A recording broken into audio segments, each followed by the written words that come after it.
Welcome to the Brew Crew Review Podcast, the show by fans for fans of your Milwaukee Brewers.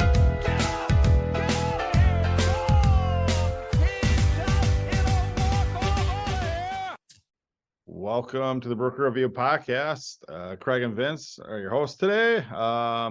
And the Brewers are in the midst of a homestand here. The Blue Jays and the Reds. We just wrapped up with a series win against the Blue Jays that here on June 12th. And your first place Milwaukee Brewers are ahead of the entire pack in the NL Central. It feels pretty good to be a gangster. So, Vince, what are your thoughts on the Milwaukee Brewers at this juncture of time? Yeah, man, this is great. I think that we're going to be the first podcast out the door following today's game and the series win against Toronto. So always great to win a series. The offense really struggled for most of the series against the Blue Jays. It was really frustrating, actually, the last couple of games. I know you were there at the ballpark last night, Craig, to do some on-field reporting, and you were there for the game itself. So I'll let you speak to that. But through the first 6 innings today, same story. But suddenly the bats came alive. Big home run from Willy Adames, a couple key hits, and I know that the Brewers had a lot of hard hit balls that were caught. Just it seemed like one of those series, and the Toronto series was reminding me of the Phillies series actually. Where that happened as well, but really exciting to see the team score 5 today and pull out the win. Yeah, and once again, in spite of the bats going cold a little bit, we were able to win the series because the Brewers, I guess, piecemeal pitching staff somehow continues to get the job done all season long. It's kind of a thing of wonder here that the Brewers are able to do as such. So unfortunately, we will have to get in a few bad news notes here to start off injury-wise. And I guess I'll start by saying whoever's decision in the organization to build a lot of starting pitching depth going into the season was very wise, because apparently we're tapping into all of it at this point. But so the biggest news, I guess, that I want to point out there is Robert Gasser, of course, has had, I think, at least 3 opinions now on his injured elbow, and he's still deciding whether or not to get surgery. And unfortunately, Pat Murphy did come out and say that he does not expect Gasser to pitch regardless of the surgery or not again this year. So, it's anyone's guess. They probably will take the surgery, but we just don't know. Either way, it's going to be a long road back for Robert Gasser. And to me, that's very disheartening because he had such a great debut. And I really, think he's a huge part of this organization going forward. Obviously, a key piece in the Josh Hader deal back in the day. But yeah, so I don't know, what was your reaction to that news, Vince? Yeah, it's unbelievably frustrating. I don't know how else you could look at it. Gasser had a great first 4 or 5 starts in the big league. That was not only Milwaukee Brewers debut, but his big league debut as well. He had been at the top of our prospect list since he was acquired from San Diego in 2022. So yeah, it's incredibly frustrating. You saw that talent really come out and emerge during those starts. He pitched outstanding just about every time out. Showed a lot of poise. I mean, I'm really excited for his future. I don't suspect that this is going to be a long-term career-threatening injury, but it certainly is frustrating for this season. And the Brewers are going to have to replace Gasser. And remember that Gasser was a replacement for numerous starters who were already injured. And, we knew going into the season that Brandon Woodruff was going to most likely miss the entire year, which has since been confirmed. But, since then, just to see this bevy of injuries, to Wade Miley and to Joe Ross and to Jacob Eunice and now to Gasser, and I'm sure I'm forgetting a number of other starters. It's just incredibly frustrating. And, most of the time these things are flukes, but we are really racking up some numbers on the disabled list this season, and we're going to have to figure something out at the deadline and going forward to try to minimize the injuries for this team, because a team with the strategy and the resources of the Brewers cannot afford to be missing like 11 guys or whatever it is that are out from their pitching staff from spring training to today. Yeah. And you're right. Like the number, we have more than a full starting rotation currently on the IL. As you mentioned, obviously Woodruff, who we knew about, Miley, Gasser, DL Hall, who is on a rehab assignment, I believe, but Joe Ross. Yeah. Jacob Eunice. And DL Hall, I didn't even bring up DL Hall. Sorry to interrupt, Craig, but we also got news this week that Joe Ross's recovery is not going as well as it should be, and he's going to be missing more time. I mean, it's just nonstop with this stuff. Yeah, so in spite of that, I did get to see Carlos Rodriguez make his major league debut at AmFam Field last night, and it didn't go terrible, but it didn't go that well either. He did take the loss, but again, the Brewers didn't give any run support, and he had a high pitch count through I think 3+ innings. But again, he got his feet wet, and it's very possible he's going to have to be counted on actually to pitch some innings this year. But I guess I give some kudos to some guys that have really stepped up in our rotation, and that's Colin Ray, who has pitched really, really well. Tobias Meyer, he got the win today, and both his last two starts have been pretty phenomenal. I think he's going to be part of our rotation moving forward for sure. And yeah, Bryce Wilson continues to do spot starts. And Jared Koenig, can't count him as a starter, even though he's been the opener several games and doing that significantly well. I think he has 6 wins on the year and an ERA under 2, I believe, still. So phenomenal. Again, he was our 1,000th Brewer in history. So that's kind of cool the season he's having. And some people in other parts of baseball would be like, how the heck are the Brewers still in first place by a significant amount of games? And I mean, a lot of it harkens back to really the offense and the contributions we're getting from players that we really didn't expect anything from. And I guess one guy I want to point out as kind of our unsung offensive hero so far this year has got to be Blake Perkins. He's been getting his bat in the lineup quite often, and not only is he phenomenal defensively in center field, but his at bats are once he gets on the base pass, he really wreaks havoc as well. And so he's just been, I mean, he's got a little bit of pop, tons of speed, gets on base. I mean, the guy's been just awesome. So. Yeah, he's been incredible, especially for a guy who I think there were a lot of fans who were unsure whether or not he was going to even make the team coming out of spring training. I mean, don't forget that most fans had Joey Wiemer probably penciled into the starting outfield, if not at least making the big league team ahead of Blake Perkins. But, this is a guy who's certainly answered when injury opportunities knock. You don't want injuries, obviously, but, if it does happen, which it always will, and in our case, it happened with Garrett Mitchell the last day or two before spring training ended. Blake Perkins was able to seize that opportunity. I can't imagine a scenario where the Brewers are going to send Perkins down anytime soon. I mean, I think they're going to find a way to keep him on the roster even after Garrett Mitchell returns.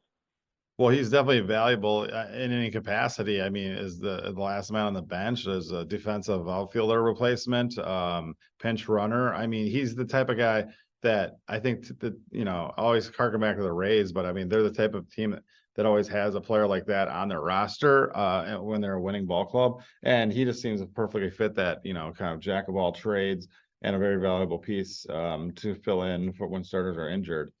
Speaking of starting outfielders that have been injured, I should report that Garrett Mitchell has also started his rehab assignment, I think either yesterday or today, and that opens a 20-day window for the Brewers to have to then call him up from his rehab assignment. So he should be joining the team by the end of June as well. And again, I think that let's not forget the Brewers have been doing so great offensively this season. Even without Garrett Mitchell, I think you add him, his young bat to the mix. I think that the Brewers could, really benefit from that.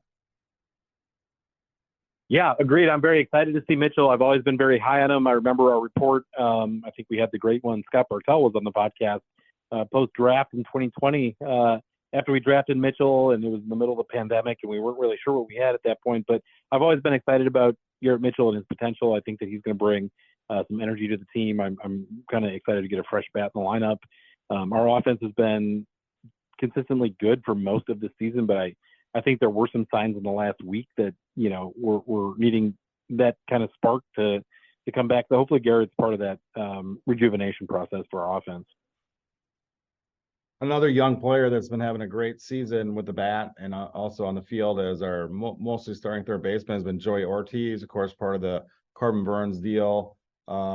He really puts together some quality at bats, as a right-handed batter. Unfortunately, he had a hamstring tweak this week, and he's been out the last couple of days. However, I did see some good news today that he does not feel that he's going to be out for an extended period of time, so he probably will avoid hitting an IL We're at least hopeful that he will at this point, and we need his bat in the lineup.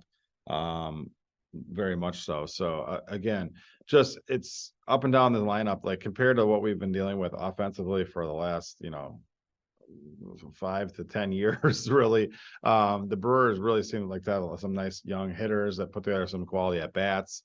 I should point Reese Hoskins is back from his IL stint. So again, all the injuries. Christian Yelich just spent some time on the IL, even though he's having a phenomenal bounce back year himself.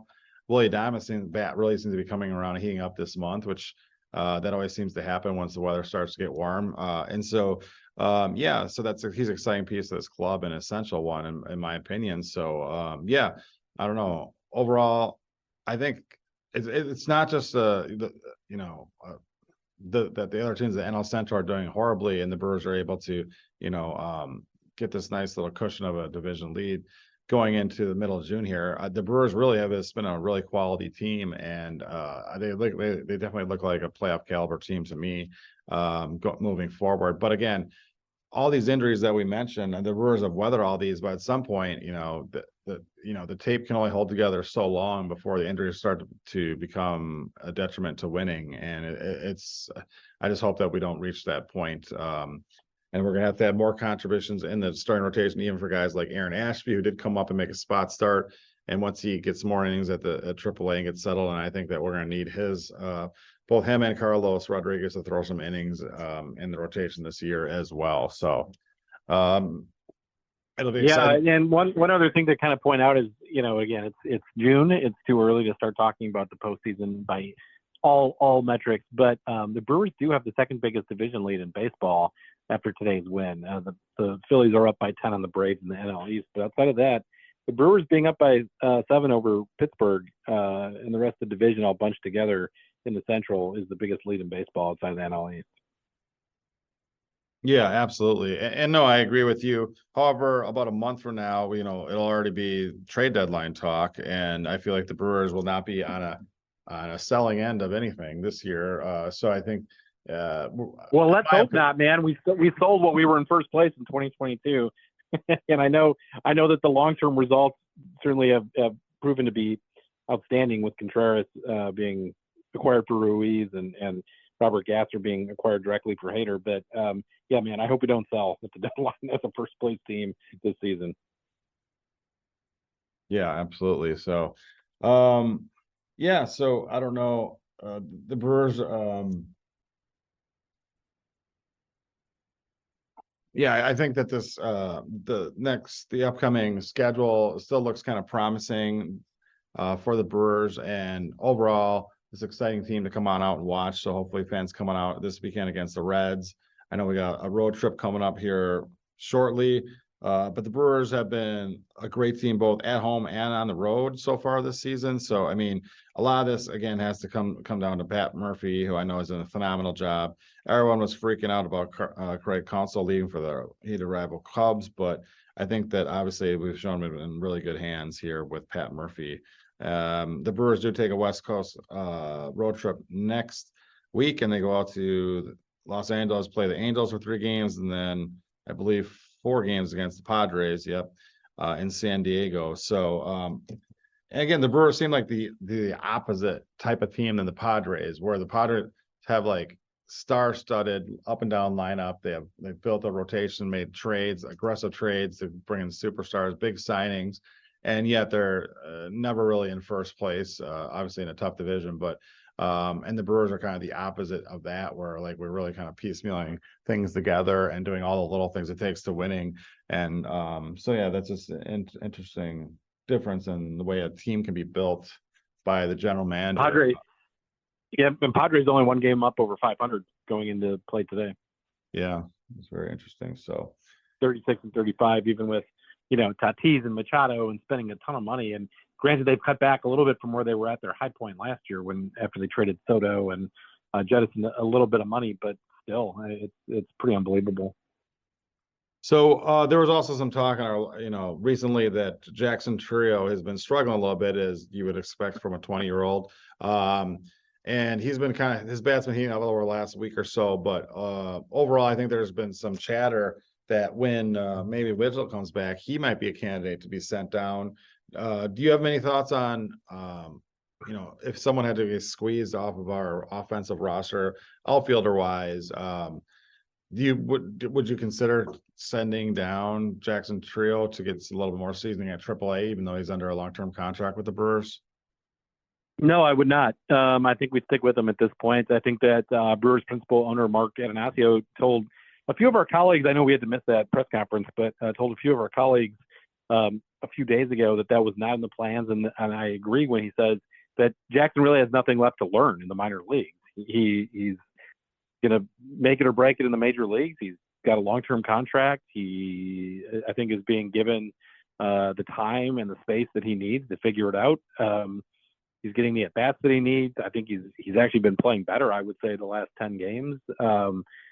So, no, I think for all those reasons, he's going to stick in the big leagues, and I think he's going to spend the entire season in Milwaukee. And as far as the roster crunch goes, I think that the Brewers are going to send somebody like Oliver Dunn down before they do something in the outfield, because I think all of our outfielders have been outstanding so far this season. Yeah, absolutely. Or maybe another candidate might even be Jake Bowers. He seems to be frustrating at points with the bat. I don't know what we expected too much out of him, but I guess he is our first base kind of backup. But he does play some outfield as well. But overall, yeah, I agree with you on Jackson Trio. It's like I'm fine with letting him have a little bit of struggles at the major league level. Again, failure and struggles, they lead to growth, and that's something a young player needs to do. You'd love to see him do it at the minor league level, but a lot of superstars have put up great numbers throughout all their high school, minor leagues, and then they never really face adversity. So a little bit of struggles and adversity leads to more growth as a player. Looking back, and we've mentioned this before, back at Robbie Yount's first couple of years in the league as like a teenager, basically, he didn't put up phenomenal numbers, but I think that the numbers they put up, the experience they got, and the adversity they went through those first couple of years really molded him into the MVP player, multiple MVP player, I should say, at multiple positions and Hall of Famer for that matter, that he eventually became. And you have to give credit to those, to part of his development, those first couple of years where fans might have been frustrated at the time, like, send this bum down or whatever, or this guy needs more seasoning and all this stuff. But there is something to be said about having, taking those lumps against the best competition and making the adjustments at the major league level, and learning to succeed that way. So. Absolutely. And to your point, Scotty's intern, Sabrina, is handing me a note right now with some numbers on it. Robin Yount, he came up, at the age of 18, so a couple of years younger than Jackson, but both incredibly young players. He played in 161 games in his second season in 1976, his age 20 season. He had 252. He had a 292 OBP in 161 games, playing every day. He had 2 home runs, 54 RBIs. I mean, his rookie season, he had 3 home runs, hit 250, 276 OBP. His second season in 1975, 8 home runs, 267 batting average, so a little higher then. And then it was his 4th season in the big leagues, 1977, where he broke out a little bit. Still didn't really develop any power. He hit for 288 as a batting average, 333 OBP, but only 4 home runs still. And it really wasn't until 1980 where he really became an outstanding 5-tool player. He was in double-digit home runs for the first time that season, hit for 23 home runs with a 293 batting average, 321 OBP, 49 doubles, led the league. But that was 1980. That was his age 24 season, and that was his 6th year in the league already. So he didn't post double-digit home runs until year 6, and that's a Hall of Fame player. Absolutely. And again, a lot of hitters, in my opinion, in their baseball hitting prime is usually, between like 25 and 28-ish or whatever. And so as you say, if you look at Yount's numbers during that prime of his career, though, that's when he hit his stride and, basically had put up the best number of his career in the early 80s, obviously. So again, you can first, try to forecast, 4 years from now and look at the monster numbers that Jackson Trio will probably be capable of.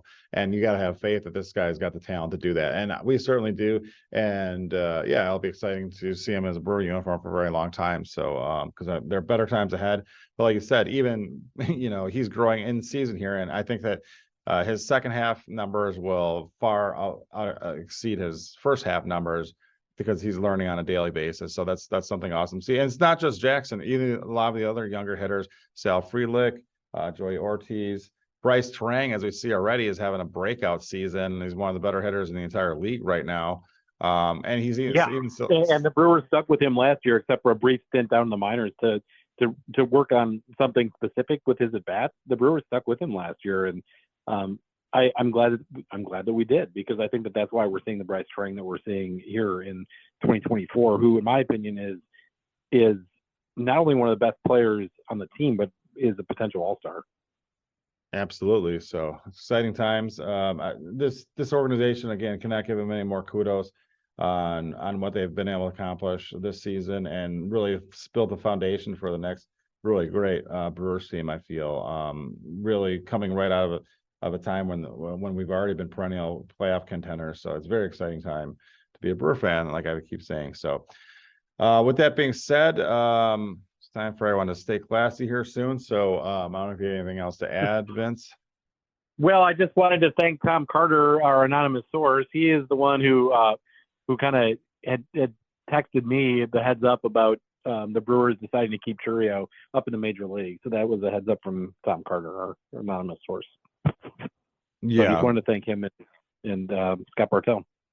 That's great. And once again, Tom does appreciate Mr. Carter for us, to only give him, not give him any type of credit, and in fact, just, give out the information that he gives to us as an insider info, and we don't have to credit him on that because he'd prefer that we don't. But anyway, just a little tidbit going forward. So. Okay. All right. So, all right. I hopefully, again, Brewer fans, you keep on listening to our podcast, get on out to support this team, because they're an exciting team to watch, and a very fun one at that. So, yeah. All right. And we really appreciate the engagement too, guys. Continue to reach out to us on Twitter. We had some great engagement on social media here this week. Give us a follow. Brew Crew Review 1 is our Twitter handle. Appreciate all those who were playing along with our series trivia about Blue Jays and Brewers trivia, and just really appreciate all the interaction. So continue to email us. brewcrewreviewpodcasts with an s at gmail.com is our email. We will take questions one of these episodes when we have a little bit more time, but our co-host and friend Scott Bartell is monitoring our emails. All right. Well, have a great summer, everyone, and tune in. We should be back with you on our podcast in about a week or so. So stay classy and go Brewers. Stay classy, guys. Go Brewers. Do, do, do, do.